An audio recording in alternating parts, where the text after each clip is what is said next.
Welcome to Tired Mommy Revival. Hey mama, are you running on coffee fumes? Feeling like brain fog, fatigue, and anxiety are running the show? Do you wake up dreading the day ahead, already overwhelmed by the endless to-do list and unsure how you'll make it through? Do you long for the energy to enjoy motherhood and care for yourself, but feel stuck and unsure where to start? Let me remind you of something life-changing. You were created for more energy, more clarity, more joy. Hi, I'm Jerusha, certified holistic wellness coach, wife and mom to 2 wild boys and 1 baby girl in heaven. I know the exhaustion you're feeling because I've been there, barely making it through the day, relying on coffee and chocolate to survive, and wondering why nothing I tried ever made me feel better. Then, God stepped in and revealed a powerful truth. A woman's body is beautifully and uniquely designed to thrive. When we align with how God created us, we can boost our energy, bust through fatigue, and step into the vibrant, joy-filled life He has for us. Mama, I'm living proof that it's possible. These days, I wake up refreshed, nourish my body with intention, and navigate the chaos of motherhood with patience and peace. Most days. And I want to help you do the same. If you're ready to swap exhaustion for energy, brain fog for clarity, and guilt for grace, you're in the right place. Each week, we'll dive into practical strategies, faith-filled truths, and empowering tools to renew your health, body, soul, and spirit. Are you ready for this? Let's do it, mama. If you're in the thick of summer and already wondering how you're going to make it to August without completely losing it, this episode is for you, mama. Because listen, I love summer. The longer days, fresh produce, more freedom with the kids, it all sounds great. And it is. But the reality, it can feel like chaos too. And if you're a tired mom juggling kids, snacks, screen time negotiations, and mountains of laundry that seem to multiply in the heat, I see you.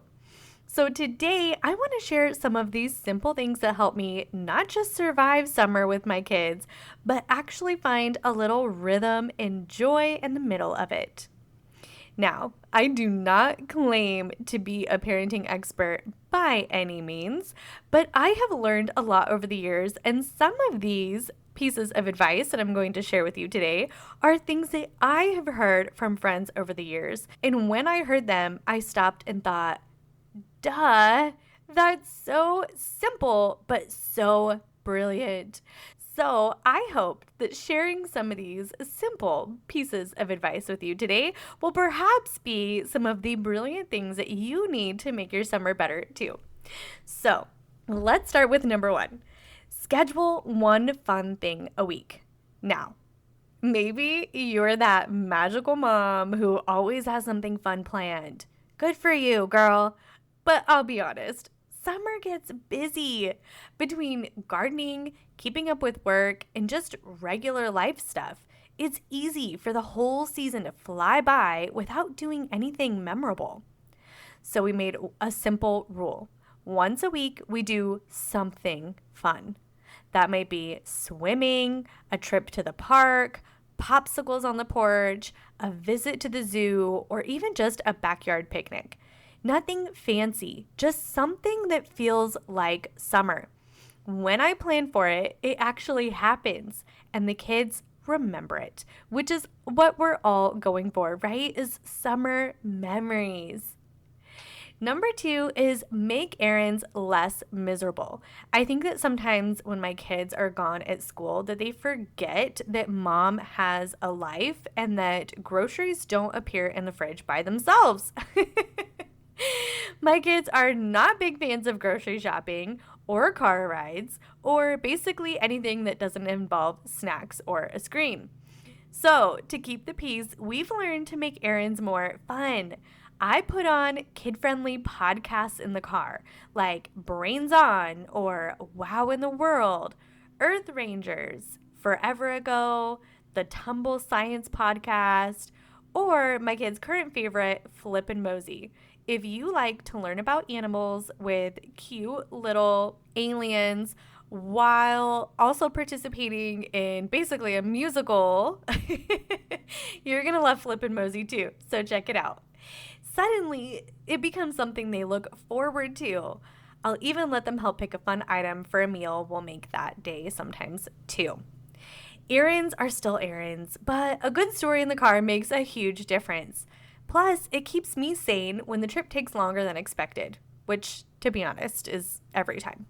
Number 3, and my personal favorite, is the I'm bored policy. This is the rule that I learned from a friend a few years ago that is literally pure genius. Let's talk about that dreaded word, bored. The second I hear it, my response is always the same. Oh, perfect. You can help me clean the bathroom. Or some other part of the house. We have an official I'm bored policy in our house, and I like to remind my kids at the dawn of summer break. If you say the B word or any variation of it, it means you must be volunteering for chores. Now, do they love this? Of course not. But it definitely cuts back on the whining. And it teaches them that it's not my job to entertain them 24/7. I love my kids. I love spending time with them. But I am not a cruise director. And setting that boundary, total game changer. Honestly, sometimes I wish they would say it just so that I can get a little extra help around the house.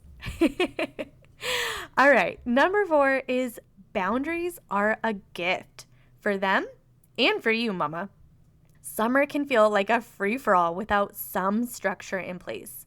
That doesn't mean every minute is scheduled, but we do have a few simple, non-negotiable boundaries that help all of us function better. Number 1 is screen time limits.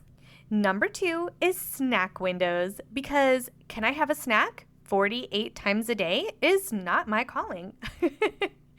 Number 3 is TV time boundaries. And lastly is quiet time. The best part, these boundaries eliminate so much decision fatigue. When my kids ask, can I have a snack?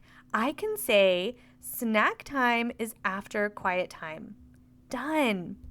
And it helps their attitudes too, because they know even if they can't have something now, there's a time coming when they can. It's predictable, it's fair, and it helps everyone stay a little more emotionally regulated, myself included. Okay, let's talk about that last boundary, quiet time, just a little bit more. Because the thing is, quiet time isn't just for toddlers. And this is my tip number 5. Let me just say, quiet time is holy ground in our house. Every day after lunch, we have some kind of personal downtime. It's not always a nap because unfortunately we grew out of nap times, but it is always space. I use that time to record podcasts like right now, catch up on work, or honestly just sit still and breathe. But here's why I love it. It sets a healthy example. It teaches your kids that rest isn't lazy, it's wise. And some of your kids will need more personal space to recharge than others, and that's okay. Quiet time shows them that it's good to honor their own needs, their limits, and to respect the needs of others too. It's a refresher for everyone and a built-in reset when things start spiraling. Because let's be honest, sometimes my kids play together so well and they are so cute and sweet together. But everybody has limits, and sometimes they start out really great in the morning, and by the evening, my older son has had enough of his little brother. This is a great time for all of us to get a minute to chill out. And on those days when they wake up basically at each other's throats, pushing each other's buttons, annoying one another from the get-go. Let's be honest, I am counting the minutes until quiet time so we can all get a little breather, get a little recharge for the day, and come back together in the evening with more patience and grace for each other as a family. We usually do quiet time for an hour or two. And a tip that I have is number one, help them find something that they enjoy doing. It's not just about sticking them in their rooms and making them go away, but it's about helping them find a way to really enjoy this quiet personal space that they have. And if quiet time doesn't work for you, then let's maybe call it personal space time or something that feels intuitive and beneficial and beautiful to your family, but make it something that's enjoyable. If you have littles, help them find an activity, even if they're not in their room, but they're in a room of the house where they can have some quiet personal space. Maybe it's playing with Play-Doh or doing watercolors, or if they're painting, just make sure that they have washable paint so that anything that gets messy can easily be cleaned up afterward, and they can do something that they need little to no assistance or supervision with. The other thing that I really love doing, my youngest is 5 and he cannot read the time. We actually got this little clock a couple years ago, which has been an absolute lifesaver. It's like $50 for this little clock on Amazon, and I was so skeptical of getting it in the first place because I was like, really, $50 for this little clock? Like, is it even worth it? Let me tell you, it is worth every penny. This helps me set time boundaries with my toddler, and it is so helpful and so beautiful for both of us. So I use this at quiet time. You can set like a nap timer and you can set the time limit that's on it. And when his time is up, it will turn green. That helps him know when he can get up. We used this when he was taking naps, so he knew that he could rest well until his clock was green. He didn't have to get up 10 times and say, can I get up now? How long have I been sleeping? Has it been an hour? Am I done yet? He knew when his clock turned green that it was time to get up, and that helped him stay in bed, and it helped him rest longer without this, kind of anxiety that he was going to miss out on something. And this works for quiet time too. I set the nap time timer and it turns green when he comes out, and he knows it's going to turn green at some point, and then I can come out. That way he doesn't have to keep asking me, how much time do I have left? Can I come out yet? Are we done yet? I don't get all of those questions because he knows when his clock turns green, he can come out. I also use this at bedtime. We set it, and in the morning it's kind of like a little alarm. It doesn't make a noise, but a little yellow light will turn on 15 minutes before he can get up. So if he is already awake in his room and he sees the yellow light, then he knows that he can get up and play quietly in his room. But when the clock turns green, that means he can get up now and come out of his room. That helps me because I like him to wake up at 7 o'clock. It works for us. There was a time when I decided I'm finally going to get up early and I'm going to read my Bible. And I was so proud of myself. And I would wake up at 6 o'clock and I would get my Bible out. And guess who woke up? I was like, whoa. I love you, but I did not wake up early to be with you. This is what we were going to do. I would still be sleeping. Mommy needs her space and I need time with God. And so that was really the reason that we got this clock in the first place, was so that he would stay in bed until 7. And I knew that if I got up at 6, I had an hour of personal space and time with God to read my Bible that was uninterrupted. And honestly, the clock just works great for nap time and now quiet time too. And it has been a real lifesaver. I will put the link down below in the show notes if you want to check it out for yourself too. Depending on how old your kids are, it could be really great. Of course, my oldest can read time, so I just let him know either an hour or like a certain time when he can come out. And then he knows that he's got quiet time up until then, and then everybody can come out. And we all feel so much more refreshed and energized and patient with each other when we all come out. and it's been super helpful for everybody. All right, number 6 is creativity happens in the margin. When you limit screen times and add a few boundaries, something amazing starts to happen. Your kids remember how to play. They start building forts, creating domino runs, playing card games, painting, making up stories, learning to knit or build with Legos. One of my kids recently tried weaving a hat. He also really loves science experiments, whether it's a kit or something he found on YouTube.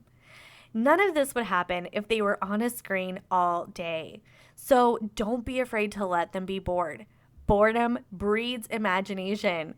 Once they realize you're not going to rescue them from it with an iPad. Reading is something we also integrate into our daily life as well. For my little guy, if I can't sit and read with him, sometimes that means that he's listening to a story on his Yodo player. But for my older son, we had summers when we were really trying to integrate a love of reading with him. And I went through a lot of work to find books that he loved, and we made reading mandatory. But we started out paying him for every book that he read. And as he got a little bit older, we put some different limits on how much money he could earn from books. Like a big book might be $2 or maybe even $5, depending on where they're at and how difficult a book they're reading. But if he's reading like this tiny little book, well, he's not going to earn $2 or $3 for reading a tiny book that took him like a couple hours to read. So he might only earn like $1 for reading a smaller book, but that was a huge motivation for him when he was young. Now, I take my kids to the library at the start of summer. We go regularly, and he almost always has something to read, and I don't even have to tell him that he has to read. It happens naturally because he's just gotten in this flow of reading books and enjoying reading. And when he's bored, he turns to a book to read instead. And I will pick a book over screen time for them every single time. Number 7 is more people home equals more mess, which equals more help. Let's talk about chores. During the school year, I'm way more lenient. Usually, I try to get my kids, especially my older son, to do one chore a day to help out, even if it's something small. But let's be honest, now that he's in middle school, the workload and the homework has gotten a lot more overwhelming. And sometimes between events and things that we have going on in the evenings, honestly, I don't want to go around and act like the chore Nazi, forcing my kids to do something around the house when they're already working really hard in their education and their extra activities. But in the summer, they're home all day. They have more energy. They're eating 3,927 meals and snacks in the kitchen. I'm just kidding. We have limits on snacks, but they're tracking mud and grass in constantly. And the thing is, the floors get dirty so easily, and there's more dishes and just a lot more to do. So it's only fair that they help more too. Whether it's wiping counters, folding laundry, or helping prepare dinner, summer is a great time to teach responsibility, lighten your load, and give them a sense of contribution. Plus, it keeps them occupied on the days we're stuck inside because it's too hot or the pollen count is out of control. I have actually realized that something that we do throughout the year, when a lot of people are spring cleaning, like February or March, the weather is cool and we're actually outside prepping our garden and doing a lot of yard work. And it's actually really nice because it's not too hot. The pollen count is so much lower, and it's just a great time to get outside and do that yard work. So we don't really get to a lot of spring cleaning in the house. But in the heat of summer, when it's too hot to go out all the time, or we have a smaller Mama, I hope this episode blessed you and reminded you that you were beautifully and uniquely made to thrive. If today's conversation spoke to your heart, I'd love for you to take a moment to leave a rating and review. Not only does it encourage me, but it helps more tired mamas discover the hope, healing, and energy they've been searching for. You're not in this alone. Make sure to hit subscribe so you never miss an episode. Together, we'll reclaim your energy, renew your health, and revive your spirit, one step at a time. Until next time, remember, you are beautifully designed by God to live with energy, clarity, and joy. You're not just surviving, mama. You're stepping into the vibrant life you were created for. I'm cheering you on.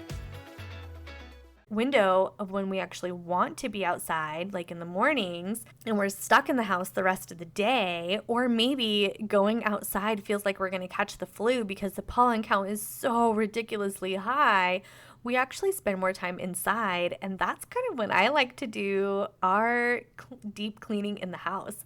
We're less busy and we're inside. We might as well do it now. So this helps a ton because the kids are home to help me with it too, and we get to do it together. Lastly, mama, I want to remind you to give yourself some grace. I know summer can be a lot, and if you're in the weeds of it right now, just know you're not alone. Not every day will be smooth. Not every plan will work. But a little intention and a few boundaries can go a long way. You're doing better than you think. So give yourself grace. Let the laundry pile up sometimes. Give yourself permission to have an easy dinner. The most important thing isn't the perfect summer memories. It's that you're present. It's that you're modeling a mom who shows up with love, takes care of herself too, and embraces the beautiful chaos that summer with kids brings. Lastly, if you need some summer recipe inspiration, from healthy snacks to easy grilled dinners or potluck ideas, check out my Pinterest board. I'll drop the link in the show notes. And if this episode helped you feel a little more sane, would you share it with a fellow mama trying to make it through the summer without burning out? You've got this, friend, and I'm cheering you on every step of the way. Mama, I hope this episode blessed you and reminded you that you were beautifully and uniquely made to thrive. If today's conversation spoke to your heart, I'd love for you to take a moment to leave a rating and review. Not only does it encourage me, but it helps more tired mamas discover the hope, healing, and energy they've been searching for. You're not in this alone. Make sure to hit subscribe so you never miss an episode. Together, we'll reclaim your energy, renew your health, and revive your spirit, one step at a time. Until next time, remember, you are beautifully designed by God to live with energy, clarity, and joy. You're not just surviving, mama. You're stepping into the vibrant life you were created for. I'm cheering you on.